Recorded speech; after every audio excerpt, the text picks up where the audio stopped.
The Strenuous Life is an online, offline program designed to help men learn new skills, make new connections, and take action on their intentions. Through a system of weekly challenges and 50-plus badges, members develop mentally, spiritually, and physically and become more effective in the world. New members of the Strenuous Life are enrolled into a 12-week challenge, which is designed to help you form new health-boosting, mindset-enhancing, life-improving habits. You'll be asked to hit certain benchmarks in terms of daily physical activity and good deeds, earn at least one badge, and complete a diverse range of weekly challenges. It's the perfect way to start the new year on the right foot. The next enrollment of the Strenuous Life will open on January 2nd, 2024 and close on January 4th, 2024. Go to strenuouslife.co to get on our waiting list and be notified as soon as enrollment opens up. That's strenuouslife.co. Hope to see you on the Strenuous Life. Hey, this is Brett. We're taking a break this week for the holidays, but here's a rebroadcast of episode number 780, Declutter, Downsize, and Move Forward with Your Life. I don't know about you, but after Christmas, I always feel overwhelmed with stuff. I got this new stuff, and then I think, I got to get rid of some of this old stuff I haven't used in a long time to make room for this new stuff. Well, this episode provides some actionable advice on how to do so effectively. Hope you enjoy it. We'll see you next week with a brand new episode.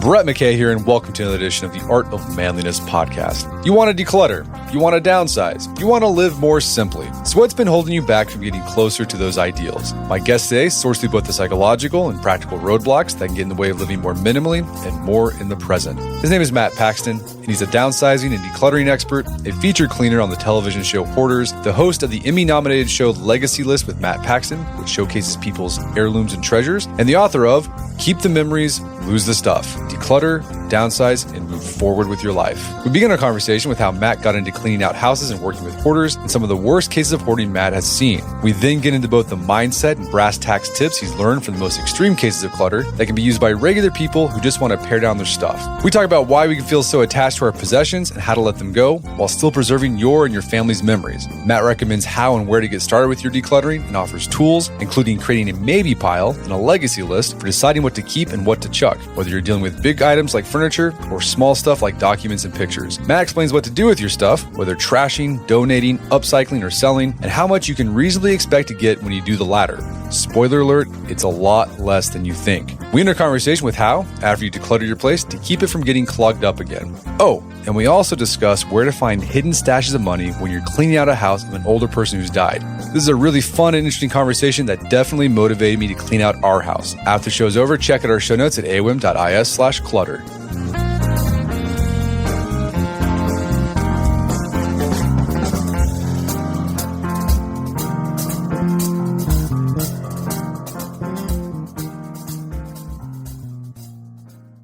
All right, Matt Paxton, welcome to the show.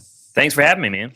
So you are a downsizing, decluttering, and hoarding expert. You host a show on PBS called The Legacy List. You've also been on A&E's Hoarders. I'm curious, how do you get in this business? Because I don't think there's a lot of 12-year-old kids out there thinking, when I grow up, I want to help hoarders clean out their house. So how did you get into this biz? I mean, I jokingly say you failed at everything else, and this is what's left. And the truth of it is I was an economist coming out of college, worked for the Federal Reserve, and I wanted to be a banker, really wanted to be a banker badly, and got all the accolades to do it. I mean, great economics degree, got into the Federal Reserve. It was awesome. And then like second day, I was like, oh, I don't want to do this. And you train your whole childhood life to do it. And basically I left after 6 months, went to Caesar's Palace Casinos, and I became an economist for Caesar's Palace Casinos. And as a 23-year-old kid, I didn't have the maturity to live in that city, to be really blunt. And it was just, I mean, it was wildness, and got addicted to everything you did too. So I came home, and I was at 23, I had to start over. And I had always cleaned old ladies' garages and stuff just for extra money. That year after I came back from Vegas, my dad, my stepdad, and both my grandfathers all died. And that's when it kind of like happened. I was just this young kid, depressed, sad, and I was tasked with cleaning out all their houses. And I did it for a year, and it was just awful. I was sad. I was alone. I was lost. I didn't know what to do. And all the men that had raised me had died, so I couldn't really ask them for help. And one time my grandpa told me early in my life, he said, hey, if something sucks, do it as a career, because people will pay you to do it because they don't want to do it. And he was totally right. So here we are 22 years later. I'm talking to you. I'm still doing it.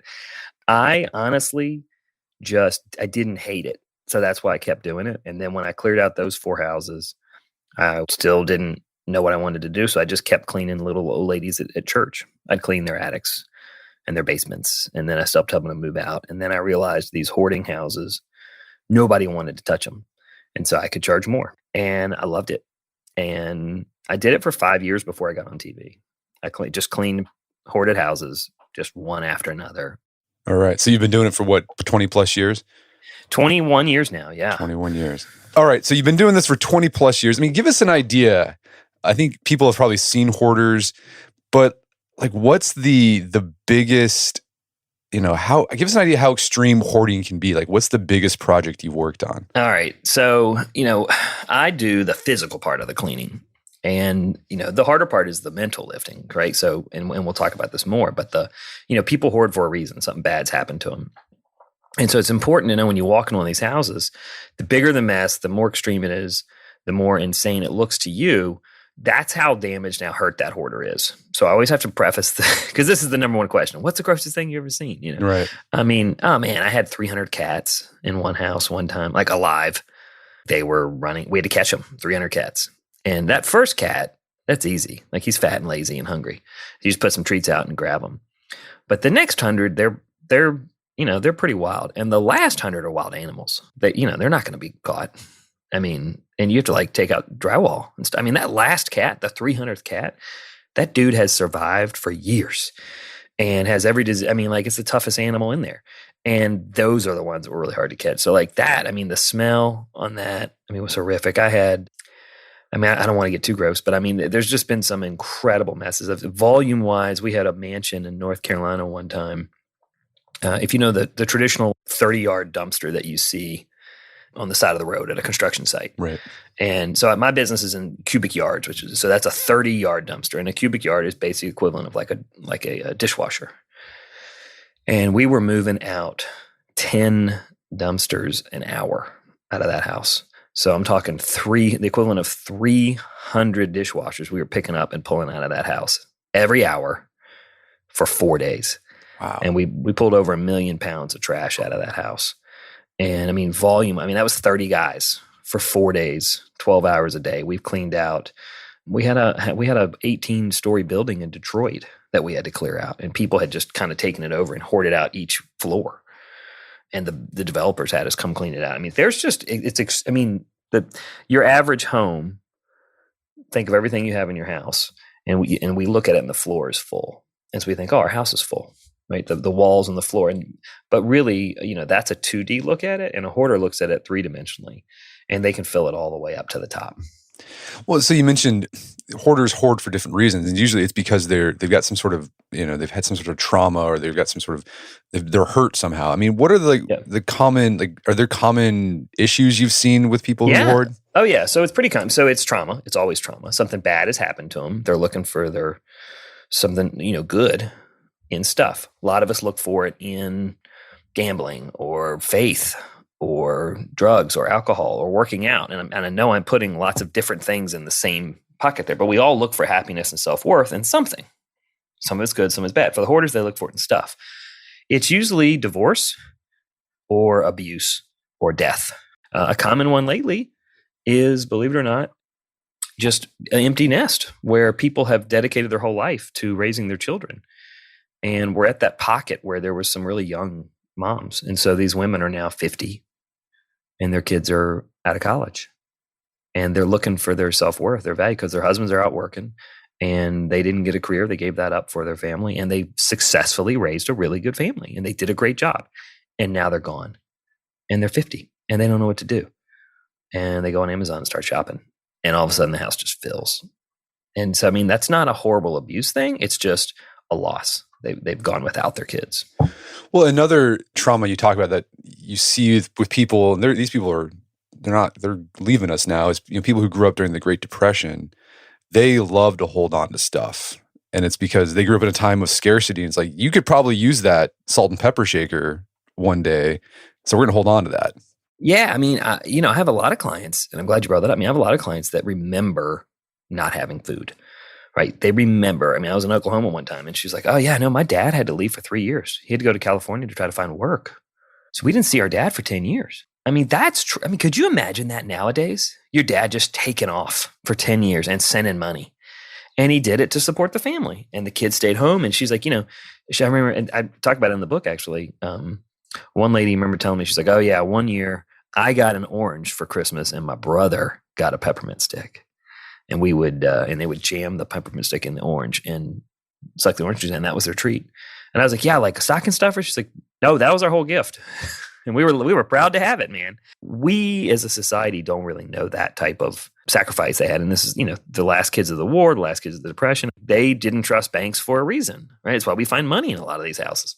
Any hoarder makes sense, believe it or not. If you know their story, no matter how extreme it looks, it always makes sense.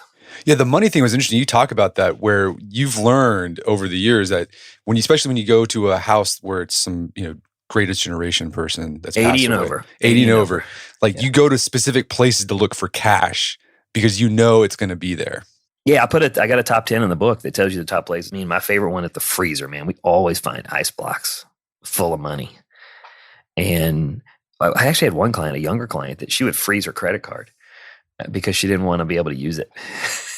I thought that was kind of brilliant. It put a 2-hour thaw period on her purchase desires, and she didn't remember the numbers. She didn't write it down. This is before they were all saved online, and so she literally would freeze her cards so that she couldn't get to them. And I thought that was actually brilliant. Yeah, the toilet tank is another place you look, right? Yeah, top of the toilet tank. So obviously not the part where you poop, but you pull the top part out. They would put it in a Ziploc and tape it. We find it. Books is obviously the number one place. I mean, we shake if you're over 80, we shake every book in the house. We grab it by the binder and shake it because I guarantee we'll find $1,000. Yeah, in a Bible or something like that. Mm-hmm. Oh yeah. Yeah. Yeah. I remember when my grandfather passed away a few years ago. My mom and her siblings were going through his apartment, cleaning it out. They'd find just like coins in medicine bottles, like all over the place. Oh man. So your listeners, it would be the red Folgers coffee can. It's either filled with pennies, nails, or buttons. And it's an old coffee tin. And we often would find money in there. The old orange prescription bottles you filled with quarters. Now, a lot of those are actually silver. So, don't negate those. One thing we find a lot nowadays, I got my, start on the East Coast near Washington, D.C. So a lot of our clients were government employees. And they were, in the 80s, they would all get savings bonds with their paycheck each week. U.S. savings bonds. So, I mean, I know that I can see the color from across the room of that little mustard orange yellow envelope. And we would find, $100 $50 savings bonds. And I remember one lady, she goes, oh, those are expired. I was like, no, ma'am, they're matured. They're a big difference. A lot of times we're just not aware.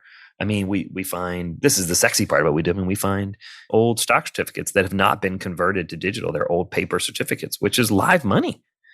And I mean, I've had to train a lot of my employees to understand what all those things are. I mean, we found $2 million, I'm not exaggerating. We found $2 million in old stocks. And the guy actually had put them in a big manila envelope that said trash and sealed them. And just because my work with hoarders, I knew there was something else going on. No one's going to seal something and write trash on it. So I opened it up, $2 million in stocks. And he put them in there so that when the robbers came, they wouldn't know that it was important. And so in his mind, it was a safe. But to the untrained eye of a clean out, it's trash because it says trash. So you say your job is the physical part, the cleanup part. When you work with a hoarder, are there like therapists that come in and also help with the underlying issues? Yeah. So on the TV show, we have a therapist 24/7 on set. And in real life, we require them to go to therapy beforehand. Because look, I was an economist, so I lean heavily on math. Yes, I'm a trash man, but the numbers don't lie. And at the end of the day, if the hoarder goes to therapy, it's a 60% success rate. They will keep their house clean. But if they don't go to therapy of some kind, and therapy may not be like CBT, sitting on the couch and talking to a therapist about your feelings. There's a lot of new different kinds of therapies. It might just be volunteering, but they have to have something to deal with the emotional part. And if they don't do that, it's a 0% success rate. Let me repeat that. If they don't do some type of therapy, I guarantee they will repeat. And so we don't think it's ethical to clean the house and take their money from the family if they're not going to do something to fix the mental. Gotcha. Well, let's say someone's not a hoarder, but they have a lot of clutter around the house. When you work with these people, are they just less extreme versions of hoarders? Yeah. So let's put the math behind that. 5% of the country hoards. That's 19 million people struggle with hoarding. That's still a really big number. But that means 95% of the country just has too much stuff. And that's the majority of us. They just have a problem with too much stuff. They bought too much or they saved too much. And they just want a different life. And so they want less things. And so it's not that, not everybody's a hoarder. They just want to have a better life with less stuff. And I married a minimalist, so I've gotten really onto the vibe of less is more. And I've really embraced it and I love it. And I think a lot of people are getting to that life of simplicity. They just want a little less, which is totally normal. Why do you think we get attached to ourselves? Like, why do you think we just collect stuff and then we have a hard time getting rid? Because sometimes you'll notice, like, oh man, I got a lot of stuff here, but you don't do anything about it. Yeah. So I did just write a book about this, so we'll talk about it. Yeah. I mean, to me, it's there. I really want to stress this. The stuff is stepping stones. And I really want people to buy into this mentality. We got it at a certain point in our life to get to the next point. So we needed it then. It served a purpose now. And it may not serve us a purpose now at this phase of our life. And that's okay. I mean, I think about like my skis and my snowshoes and Frisbee golf was huge for me in my 20s. It's where I had my most social life. I'd hang out with my buddies. We'd get a beer. We'd walk in the woods. We'd throw Frisbee golfs. We'd play for hours. Did it every weekend. I've been raising a bunch of kids for the last 10 years. I didn't touch them. And I gave them away. And when I moved, because I hadn't played them in 8 years, we moved to Georgia. Just the other day, my boys and I were walking. We came across a beautiful new Frisbee golf course. They're like, Dad, I always wanted to do that. Let's go play. Now, I had given them away. So I had to go get new ones. Is that okay? Yeah, because technology changed anyway, right? And there are a lot better ones now. So what I mean by that is it did serve me a purpose at one point in my life. It didn't at another point, and now it does again. So I went out and bought some more. That's okay. We hold on to stuff because we think we need it or it was expensive. And the bottom line is, I could give you 20 excuses. We hold on to things because we have a positive memory attached to them. I mean, it's really just stuff. It's really just atoms. Like, it doesn't matter. We're not if you live in the US, you don't have a scarcity of stuff. Even though we didn't have food and stuff during the pandemic, you weren't going to go hungry, right? Like we don't live in a time that our grandparents did. So really, while we're holding on to stuff, we want to prove that we have value either to ourselves and to other people. And it's going to get real deep here. We want to prove that we're successful, that we've made it, that we've done well, or we just really want to, we think it brings us happiness. I mean, I did a TED talk on this concept of, as a young dad, I wanted to buy my kids a lot of stuff because I didn't have a lot of stuff growing up. And I was raised by a single mom, and she worked really hard to give us what she could. And so I wanted to provide for my kids as much as I could. So I worked super hard to buy them all this stuff, right? And then I would have to work harder to make more money to buy more stuff. And I would start giving excuses like, oh man, I'm doing this for you. I started telling them I was doing it for them. And I would start telling them that it was all about, trying to make them happy. And I was not around. And so I was working harder. For more money and spending less time with my kids. And so it was a lie. Like, it was a trap, right? That I was just working harder for more stuff. And so I'd miss my kids more, and I'd miss my kids more. I'd feel bad. So what would I do? I'd work harder to buy more stuff. It's this vicious cycle. And at the end of the day, I was like, this is dumb. How about I just spend more time with my kids and buy them less stuff? And so I did. And so I've really settled down on we keep stuff because we think it makes us happy, or the items are associated to someone that did bring us happiness and joy. So that's why we hold on to a lot of stuff from the past, because it reminds us of great people and great times. And that's why the title of your book is Keep the Memories, Loses Stuff. Like, understand that the thing is attached to a memory. You can keep the memory of that. Yep. Attached to that, but while getting rid of it at the same time. Yeah, I've tried to really dumb it down. Tell the stories live on forever. And like, I've been lucky enough that, and I say that again, I've been lucky enough that my dad and my stepdad and my grandpa, they died early, and it gave me a career. And my dad, now none of my kids were alive when any of those men were alive, but my kids can tell you 10 stories about each one of those men because I tell the stories all the time. And I have a few items, call them legacy list items. We'll get to that in a little bit. But I keep those items and I continue to tell the stories about those men. So my sons will come up and be like, oh, Dad, tell us a story about that time that Grandpa and you guys went fishing with a bear. That's awesome. And then they hear the story and they're like, oh, let's go fishing. To me, you tell these stories. I'm not saying it's going to cure everything, but it does get you started. And if you tell the stories, you pick a few good items, you tell the stories, what it does is it really puts the top tier of your items that truly matter. And the people in your past, the people they're attached to, those memories, they live on forever. I mean, my kids will have never met my father, which is insane to me. But they are, man. I mean, my oldest is my father. It's crazy. It's scary how much alike he is. And so like my kids will even be like, oh, that sounds like what your dad used to be like. I'm like, yeah. And so like, I constantly talking about people from the past because they're still, just because they're not here, that doesn't mean they're not part of our family, but they're attached to the items we have in our house. And so we have less items because we're able to tell them, we tell the stories of them. So we have less stuff, but the people stay alive forever. Okay. So I think it's a good, like, it's an overarching philosophy of how you approach. Yep. It's like, tell stories about the items, keep those stories alive, but you can get rid of it. You don't need that thing anymore. Let's get into more like brass tacks. Yeah. How do we get started, man? How do you get started? So like, let's say someone comes to you, you go to their house, they're feeling overwhelmed by the clutter in their home. They don't know how to get going. What's the first thing you do with this person? All right. So define the finish line. You got to really know where you're going. And the reason I do this is so many clients come to me. Man, I'm ready to declutter. How do I start? Great. Well, what do you need it for? Oh, well, I don't know. Thinking about moving. Great. Where are you going to move to? Oh, I don't know.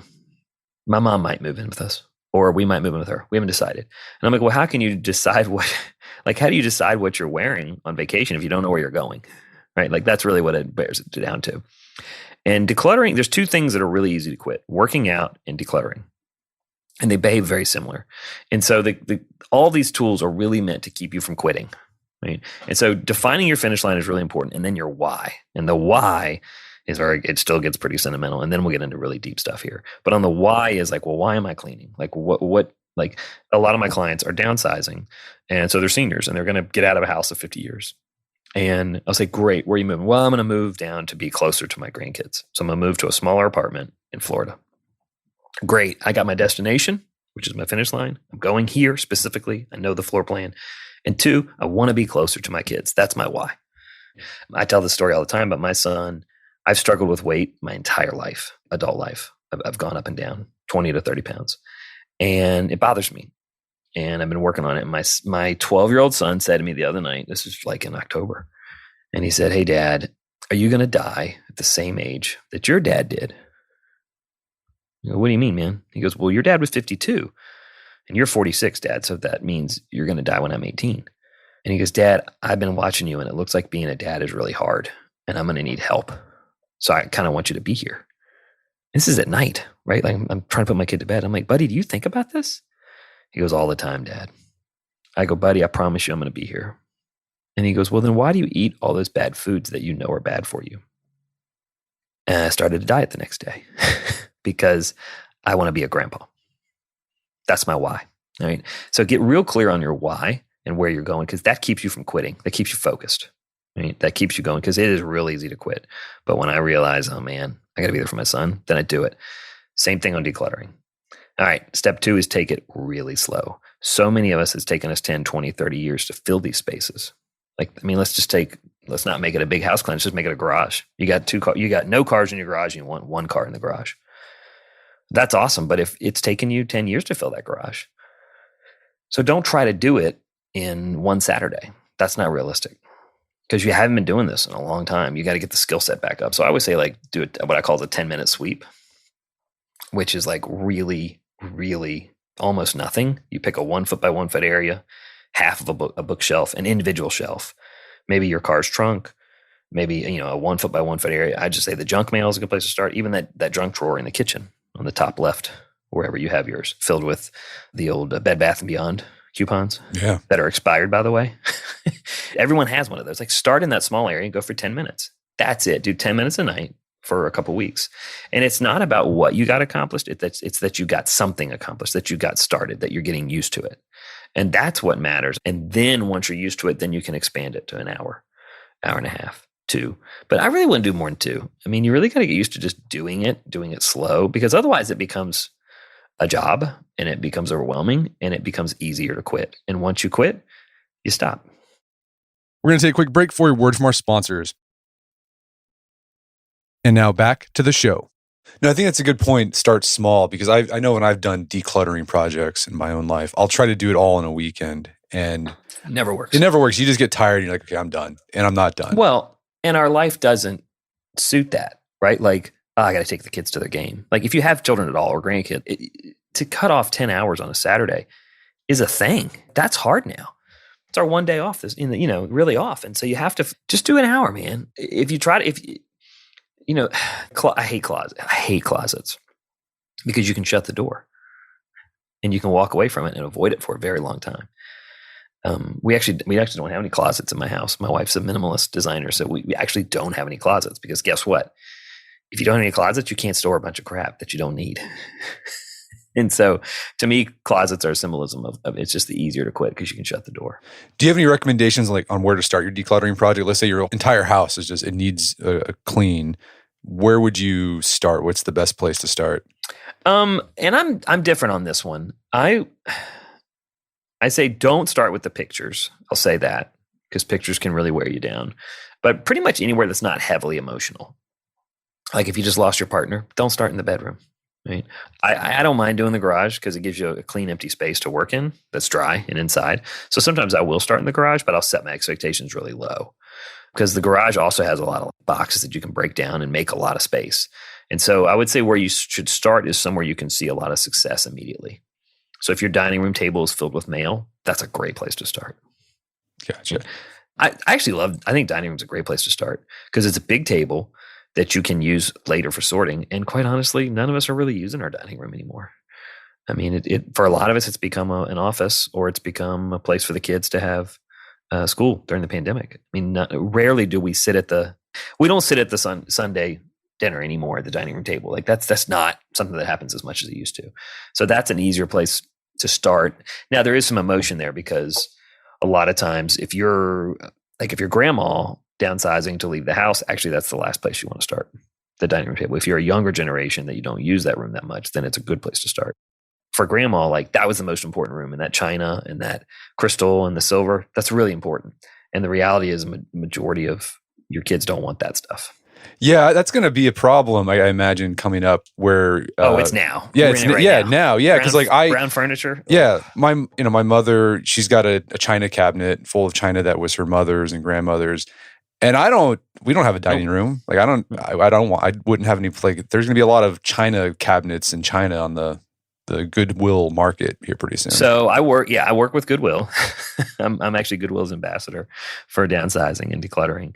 And this is something we're working on now, a series. It's not that, and this is really important, this is for grandma. It's not that no one wants your stuff.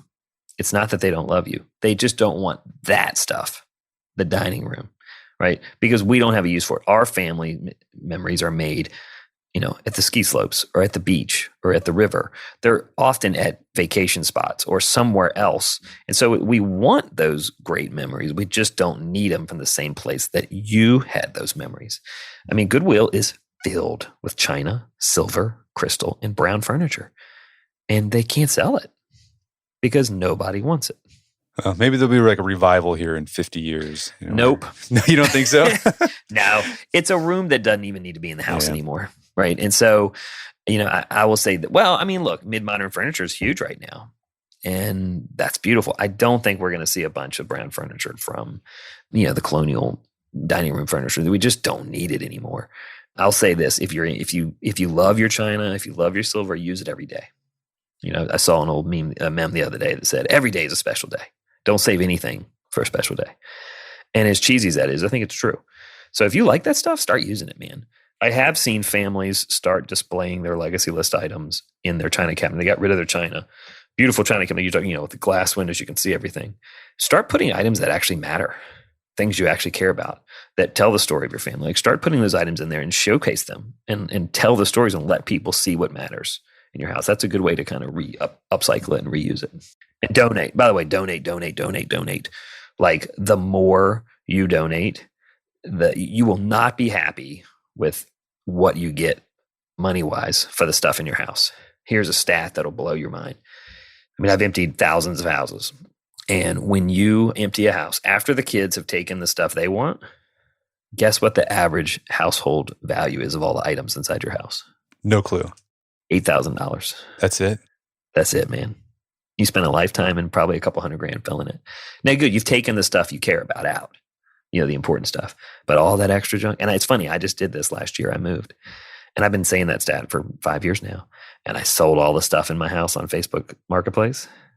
And I made $8,000. It was like within $200 of what I always say.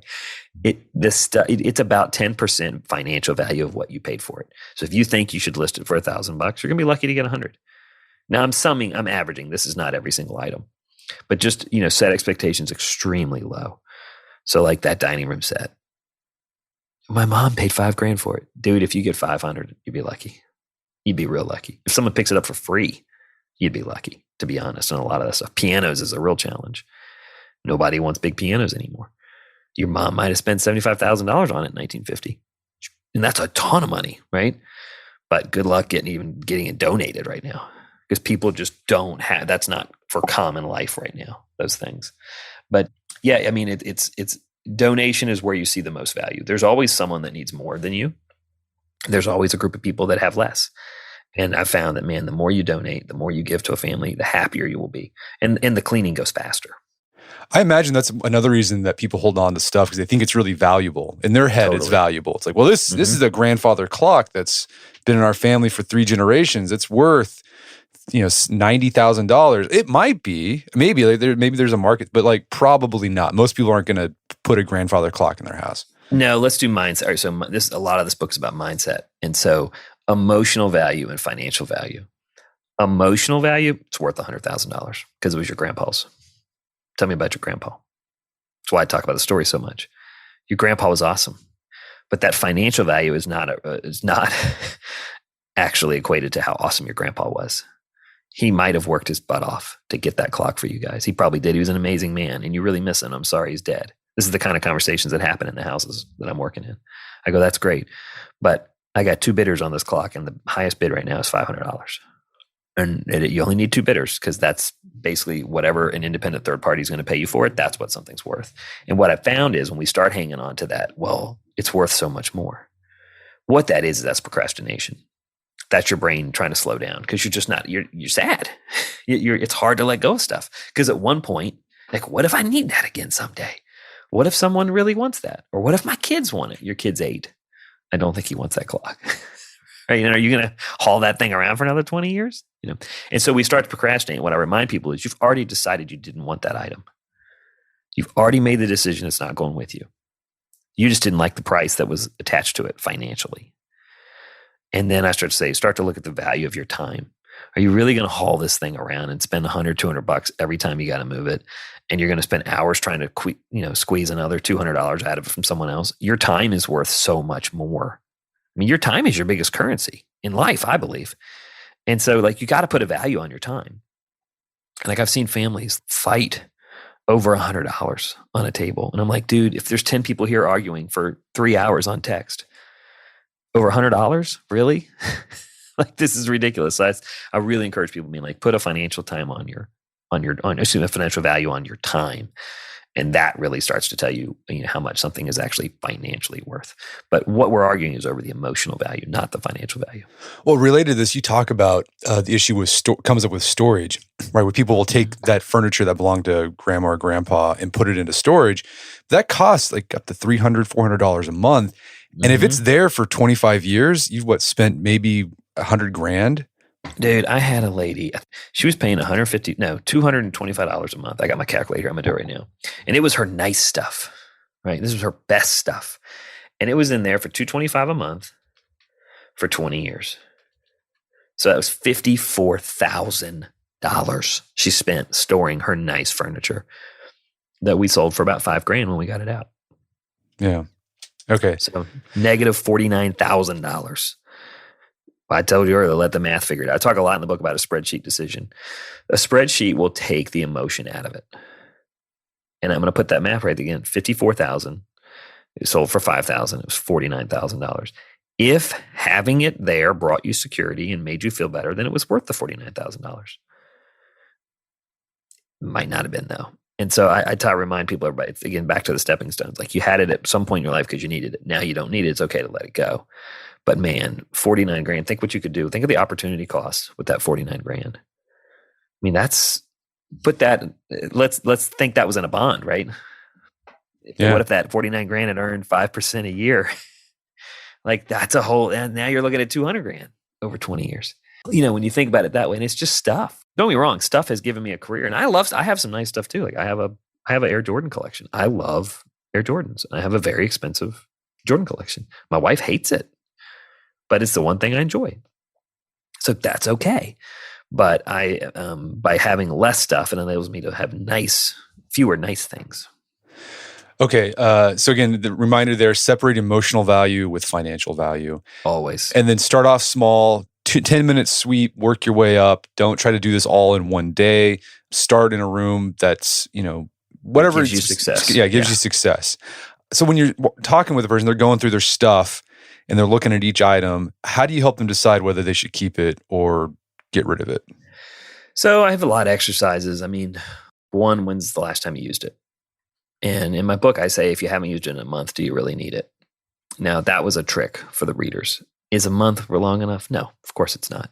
And everyone gets mad at me. Oh, the month's not long. It should be 6 months. It should be 12 months. It should be 18 months. And people argue.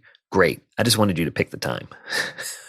That's all. I put the lowest time possible to make people decide when it is. It's usually a year. If you haven't used it in a year, do you really need it? I talk about skis all the time. I mean, where I grew up, we used to get snow. And we all go skiing every Friday night. Man, we hadn't had snow in like 5 years. Right? The world's just changing. And I don't have the time to go skiing everywhere. Like that's not realistic. And skis have changed. Start getting realistic about that. And what I call that is your fantasy life versus your reality. A lot of us live in a fantasy life. We keep all these great clothes. We keep all these amazing items. Even with hobbies, like people have kept all these hobbies during the pandemic. Are you really going to make that many more blankets? Are you really going to make that much more sourdough bread? How much stuff do we need for these hobbies? And it was the fantasy life that we had at that time. And I say, let's get real focused on your reality life. That also goes with clothes. Do I need my size 28 jeans? I'm a snug 36, guys. I think I can get rid of my 28s and my 30s and my 32s. I still got a chance on my 34s. I had to get the reality in my closet is that stuff doesn't fit me anymore. It's easy to, I tell people to do like with you have grandkids, like do a fashion show. Put on the clothes. Well, one, if they don't fit right away, right away, right? If you can't even get them on, then come on, donate them. If they're just ridiculous looking and the kids laugh at you, probably time to get rid of those too. And then I really focus on the donation. Again, think of how many people could use that. I mean, on my TV show Legacy List, we just had a show last week that aired where this guy was a retired NBA coach. He had coached for 20 years in the NBA, 25 years in the NBA. He had 10 NBA championship rings. He'd won 1 as a player and 9 as a coach. And he had 2 whole closets filled with suits. And he was a tall guy. He was like 6'10", 6'9". And we were able to find a group that took those suits and they refurbished them to men that were coming out of prison that needed nicer clothes. And they were ecstatic because they were tall. They were extra long suits and they don't get those. And so there were a bunch of young men that got really nice suits now. They could get back into the workforce and try to get a job. And it was through donation. And that was a way we were able to clear out his house. He had to get real about his reality. He's not wearing suits anymore. He's not coaching anymore. He's retired. And so he was able to get rid of that stuff. But that was really hard for him because those suits were who he was. That was his armor at war every day. And it was really hard when he said, okay, I'm giving someone else a chance at a job. So it's worth it. He's like, and they're going to look good. And so again, that figuring out what you're doing for donating is really important. That's a tool. It's not just an easy place to drop stuff off. You got to believe that you're making someone's life better and that'll make you happier to let go of things. Okay. So first tool, heuristic. If you haven't used it in over a year, get rid of it. You don't need it anymore. You also have this other tool you use when someone's sort of on the fence with something like, I don't know, like maybe they've got a lot of emotional attachment. It's the maybe pile. Maybe pile. I love the maybe pile. So your piles are keep, sell, donate, trash, and maybe. Maybe is really powerful because at the beginning, you're going to have a lot more maybe because you're just not there yet. And a lot of times you'll be like, oh man, I love this item. Got to have it on day one. And you're like, okay, fine, keep. And then you say, all right, well, wait a minute. Maybe. I don't know. Maybe. Put in the maybe. And at the end of each day, you come back to the maybe pile and you realize, I'm not sure yet. And if you're not sure yet, that's fine. Because if you get rid of the maybe pile, then you're never going to move forward. Because keep is definite, right? Trash is definite. No question on either one of those. Sell is pretty clear. If you can't sell it or you don't want to donate it, you put it in maybe. And then what happens is you come back at the end of the job and you're like, man, why did I keep this teddy bear from my girlfriend in 8th grade? This is ridiculous. But at the beginning you thought that was important, but then you've gone through all the other emotions on this journey of cleaning out. And on day 10, it's not that important. And so it's easier to let go of things on day 10 than it was on day 1. So you'll find that, and this isn't a foolproof tool, but maybe pile really does help you keep going faster through the process, and then helps you. You're not punting the decisions. You're just putting them later down the line when you're more warmed up. Gotcha. So you mentioned earlier this thing called the legacy list. What's that? So legacy list, it's the title of my show. And a legacy list is just a list of 5 or 6 items that mean the most to tell your family story, right? For me, I've got a ring of my dad's. I've got a poker chip. I've got a cookbook from my mom that she actually made for my dad. And my parents got divorced when I was 6. But later in life, my mom went out and talked to every woman in my dad's family and every woman in my family, and even the old ladies at church, and got all their recipes that we grew up on.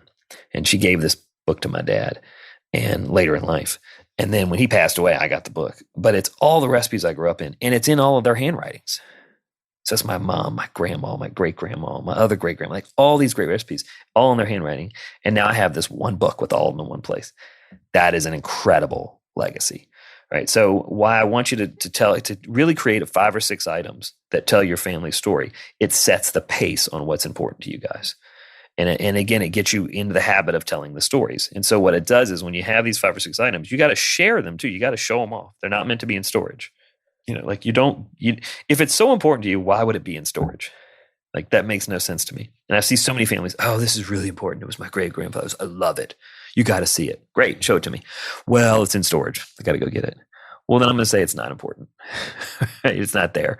So like, that's something I've started to say, like, put that in your china cabinet, right? Put that on your mantle, put that in your bookshelf, like start putting those legacy list items out there. But what they do is it gets people used to telling the story, and then it sets the pace of what's actually important.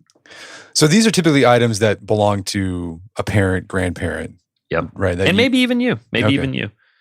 I mean, I had one lady that I found an Olympic medal. It was like she was an Olympic, she was a piano teacher. I mean, I'll never forget her. And I was a kid. I mean, this is before I was a cleaner. But it's funny. I look back in life, I cleaned a lot of houses even as a kid. I was just trying to hustle and make extra money. But my piano teacher, it was from Czechoslovakia. And I don't think that's a country anymore, but at the time it was. And she won an Olympic medal in the javelin, and female Olympic medal, silver medal. And we found it. And I was like, why is this in the drawer?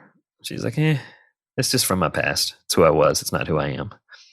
And I always thought that was fascinating. I mean, even my grandma used to win all these county fairs. She would win these blue ribbons for her garden. And right before she passed, I was cleaning her house. And I said, where are all these ribbons? She said, your trophies should not be found when you're alive. They should be found when you're dead. And she goes, otherwise you're bragging. And although I know she believed that, I think she's wrong. Like, man, we should see your trophies now. Like, put those ribbons. You don't have to put them all out, put one out. But like, I think it's okay to brag about what you've done. I mean, put these items out. It's for your family or for you. But again, it gets you in the practice of telling the stories and being proud of your family. And what that does is it separates the memories from the stuff. And you'll find that you're able to let go of a lot of other stuff just because you're already telling the stories of people. You can only tell so many stories. And every item has a story. That's why I put a limit on the number. Because if you're keeping every item to tell every story, no story is ever going to get told. And your kids are going to hire me to throw all your stuff away because they don't even know what the stories are. One tip, so say you got your legacy list and there's like items you want to keep intact and display. But one of the tips I liked a lot was when you're going through maybe a parent stuff or a grandparent stuff, upcycle it, like somehow use it, incorporate it into your life. So I think you gave the example, you had some rings owned by some grandparents. You melted them down and made a ring for yourself. Yeah. So my wedding band is old rings from all the men and women in my family. And I shipped it in and they melted me a wedding band. It's jewelry that would have just sat in a drawer somewhere. It's not particularly fancy jewelry. It's just gold. It's neat. And then, in fact, when I was going through all that jewelry to find that, and I love upcycling. I could tell you 100 stories on upcycling, but it takes an upcycling is taking old items and repurposing them for modern living, but still allowing you to celebrate the past. It's like, I love that I have my great uncle's stuff. And I found my grandfather's old ring from Alaska. He went during the war. He got placed in Alaska. And I didn't put this in the book, but the coolest thing I found was also, and my grandfather was a farmer, hardworking guy. Never saw him cuss or take a day off. He worked every day of his life. Hardest working dude. I mean, he was a preacher, like everything, but just a wonderful man. And I found with this Alaska ring, I found a telegram from him to his sister. It just said, Alaska is great. Send more money. That was it. And I never heard my grandfather ask for money ever. He just didn't do it. And he worked really hard, but I love that telegram. So I actually kept the telegram. So I'm not saying get rid of everything, but like get rid of the 80% that doesn't really matter, right? That lets you keep the ones that really do. So I did keep the Alaska ring and the telegram because I think it's hilarious. And I have a feeling one of my sons will like it. It's also smaller than a bread box, so it's easy to keep. You could turn that telegram into like a piece of art, like frame it, put it on your wall. I know. I should. I don't have any. So my house is a minimalist house. We have no walls, man. It's all windows. Okay. So like I've even had to, my wife took this to the extreme. I should say fiance. We're not married yet. But we have 7 kids and we just haven't gotten to it, believe it or not. And we have 6 boys under 13. So we're like deep in it right now. But yeah, someday some of these items we will get them. I guess why I'm saying this is like, a lot of people are listening like, well, you do this professionally, Matt. Your house is probably perfect. No way, man. My life's as crazy as yours is. I mean, my life is crazy. And we're just surviving just like you are. But a lot of these rules will help you keep it in mind, and slowly progress to where you want to be. So you talked about like big stuff, china cabinets, jewelry, things like that, physical, tangible things. A lot of clutter is just documents and pictures. Any advice there in helping people sort through that stuff? Because I imagine you walking home and there's just piles all over the place. Yeah. And I'm sure everyone's got like their pile in their kitchen, right? Where they just put everything. How do you sort through that stuff? All right. So junk mail, get through the mail first. Junk mail is exactly that. It's junk mail. Shred it, rip it up. If you owe somebody money, they're going to find you. So don't worry about that. I mean, if you find a bill you owe, pay it, obviously. But 90% of your junk mail is just that, junk mail. Go through it quickly. I get into a habit of keeping it clean, which is my mail, I do that over the recycling bin. I don't even take it to a table. The minute you put your mail down, you're not going to touch it for a week. So I take it right to the recycling bin and I look at it and I shred it up. If I don't need it, I shred it right away. And so it never even makes it onto it because you put that bag down, it's going to stay. And that's a habit. Like that's how a lot of my hoarder houses started. Started with one bag. They went to Target to get something. They got tired. It was hot. They sat down in the chair, put the bag down, and then they didn't empty it. And then like a week later, man, I need mustard. They go to the store again, get mustard. I mean, when you empty a hoarder's house, you'll find like 10 cans of the same stuff or like 20 hammers because they go to get it, they forget it, they put it down, and they forget. So on paper, get back to the paper, get really, really focused on your bank statements. You only need the end of the year, 12/31. That's the only one you need. I mean, your taxes, you do need 7 years, but you can digitize all this paper. I mean, honestly, there's apps on your phone now. You just take a picture of it. Genius Scan's a wonderful app. Take a picture of it, email it to yourself. You're good. I mean, you really don't need to keep most of your paperwork. You can scan it all, digitize it. Now, here's the kicker on this. Have 2 copies of your digital downloads. Have one on your computer and then save one on a hard drive and put that hard drive in a safe, fireproof safe. You want to back up your backup on that. I mean, so the paper, and in the book, I list all the paperwork you need, like all of it, and how long you need to keep it. Medical records, legal records, taxes, all of it, all your documentation. Where it gets hard is genealogy and pictures.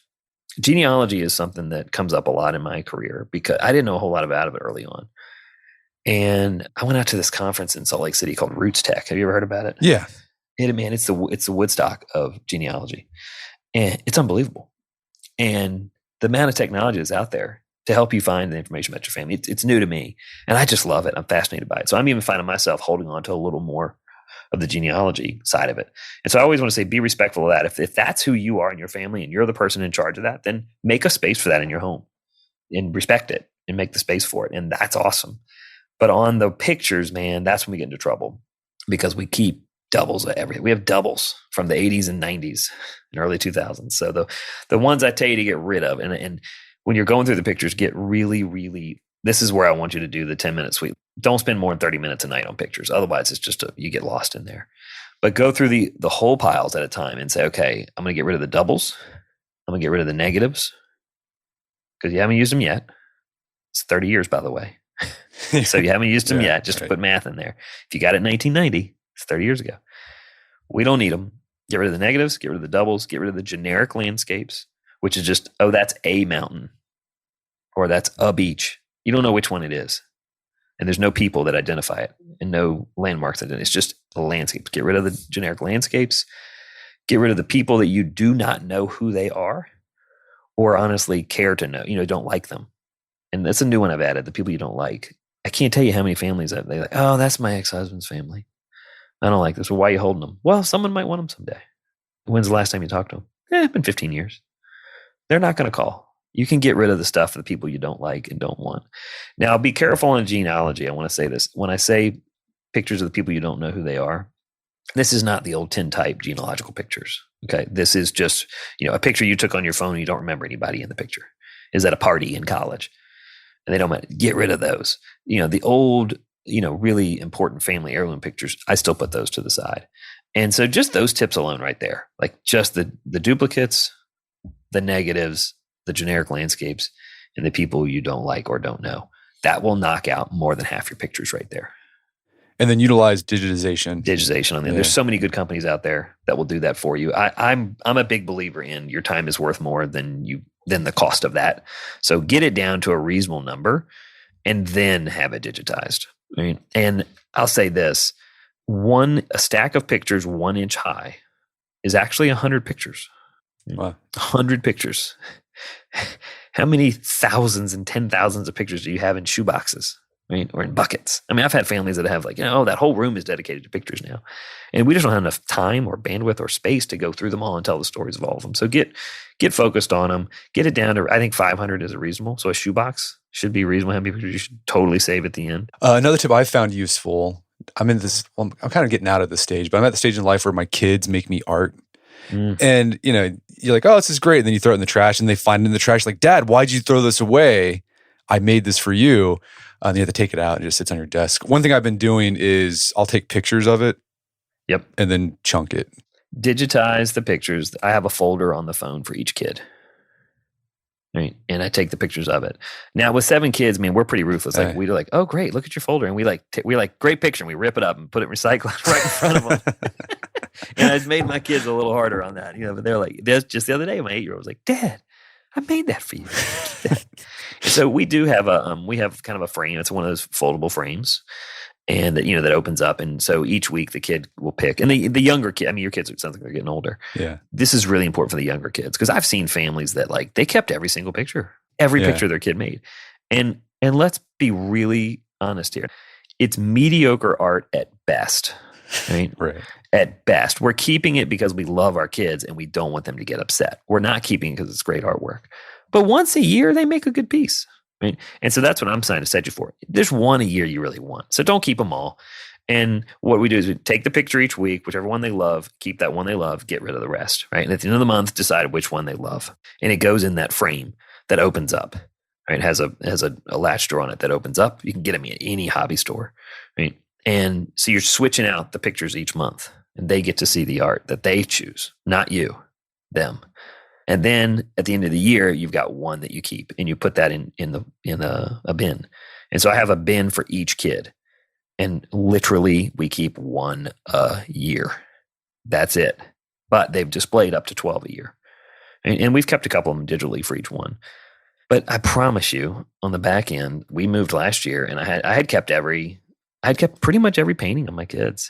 And I threw away all but 4 or 5 because and they haven't asked for them. I promise you. Okay, so you've done all this stuff. You've sorted piles. You got your pile for donate, sell, trash. That's pretty much it. And you're big heavy on donating because selling it's going to take a lot of time, even in money, and you're not going to make that much from it. So well, let's talk about sell real quick. Okay. It's not that you can't ever sell, and I don't want to press a lot of, but the reality is a lot of the stuff isn't worth anything. But there's 2 ways I do encourage selling. One is through just mass, like sell it all on an online auction. Get an online auction company to come in. They do all the posting for you. They market it. They sell it. They have people they have buyers. If you're doing a yard sale or an estate sale at your house, it will not go well. That's not your job. That's not what you do. You want a company that has lots of buyers to do it. And quite honestly, you don't want that in your house. You want it at the estate auction house where people come and get it. It's got to be online or there won't be a lot of traffic. If you're selling items one-off, I'm really big on Facebook Marketplace. It's the easiest thing and it's local. Oftentimes it's people that you know. So you can put stuff on Facebook Marketplace for whatever price you're willing to get for it. People will haggle, so be ready for that. But if it doesn't sell in a day, then just take it over to the Buy Nothing groups and donate it. But you can quickly find out if there's a market for something. If 50 people immediately ask you for it, there's a market. There's a market. And at tools you should always sell. Try the furniture at a low price because it's still better than hiring someone to come pick it up. I mean, because that'll cost you money. Even if someone buys it for $100 or $50, but they come get it themselves, then that's still cheaper for you because you're not paying $100 for someone to take it away. And so, the key is don't waste your time. Put time limits on it, and I would say a day. Put it on Facebook Marketplace. If it doesn't sell, then just give it away. Any tips so you've done all this, you cleaned your house out. How do you prevent the clutter from accumulating again? So the key is you spent the last 20 years filling your house up. Then we just spent the last 6 months cleaning it out. Let's get back to the 10-minute sweep. Clean every night. 10 minutes. Maintenance, just like weight loss. You can't do a diet, work out, and then lose all the weight and then go back to eating the worst food in the world. You got to stay with it. So same thing with decluttering. Just stay with it. Don't let it get away. Never put the bags down, right? Always empty the bag. Always empty the bag when you come back from the store. Equal in, equal out. When you buy something new, get something of the same size out of the house. Go donate it. On the paper, I keep a shred box in my trunk and I keep a donate box in my trunk. Why in the trunk of my car? Because if I put it in the garage, it'll overflow and fall all over the floor and I'll never take it in. If it's in my trunk, once it's full, I drive by somewhere and the kid at Goodwill takes it out of the back of my car. I mean, I don't even have to take it out of my car anymore at Goodwill. That's how crazy that is. They literally come to say, pop your trunk and they grab it for you. So just keep those boxes ready and take your donation stuff right to your trunk. Because the minute you put it down, it's not going to move. All you did was transfer it from point A of your house to point B. You didn't get it out of your house, right? So I put those boxes in my car. I think that's the easiest way to do it. Stay on top of it. Everything has a place. Do that extra 2 minutes of work every night. When you get back from the store, put the stuff back where it goes. When you're working out of your tools, you got to do something. You use the hammer and the nails. Take it right back to the garage. Put it in its place. Don't put it down on the kitchen room table because then you're not going to touch it till next weekend. Well, Matt, this has been a great conversation. Where can people go to learn more about the book and your work? So the book you can buy anywhere. Keep the Memories, Lose the Stuff. It's on sale now. If you can't afford it, go to the library and check it out. And if you can, go to any, Barnes & Noble, Amazon, Target, any independent bookstore. My website for the TV show is My Legacy List, mylegacylist.com. You can watch all 3 seasons on there now or on PBS, anywhere in the country, public television. It's a great show. It's a positive show about aging community American telling their stories. Super fun. We find a lot of awesome history there. But check that show out. And we have tons of tips all over mylegacylist.com, lots of videos. And then we do have a resource section from our book is on that website, mylegacylist.com. So every company I've ever worked with that I recommend you using, it's all on that website. And then there's a chart of the first 100 items people ask me about. What should I do with it? Everything from pianos to stamps. Do I donate? Do I sell? And it gives you all the resources. All that's on the website at mylegacylist.com. And then, of course, my social media is I am Matt Paxton. Any handle, anywhere you want to go. We got lots of quotes, inspirational quotes, and helpful tips from the book and from my career. And we'd love to hear from you. And if you want to feature your family on our show, we are casting right now for season 4. If you got a cool grandma that's awesome and wonderfully weird, and you want to feature her story, go to mylegacylist.com. We are accepting casting right now for filming later this year. Well, fantastic. Well, Matt Paxton, thanks so much for your time. It's been a pleasure. Hey, thank you, man. I really appreciate it. My guest today is Matt Paxton. He's the author of the book, Keep the Memories, Lose the Stuff. It's available on Amazon.com and bookstores everywhere. You can find more information about Legacy List at mylegacylist.com. Also, check out our show notes at aom.is/declutter, where you can find links to resources and we delve deeper into this topic.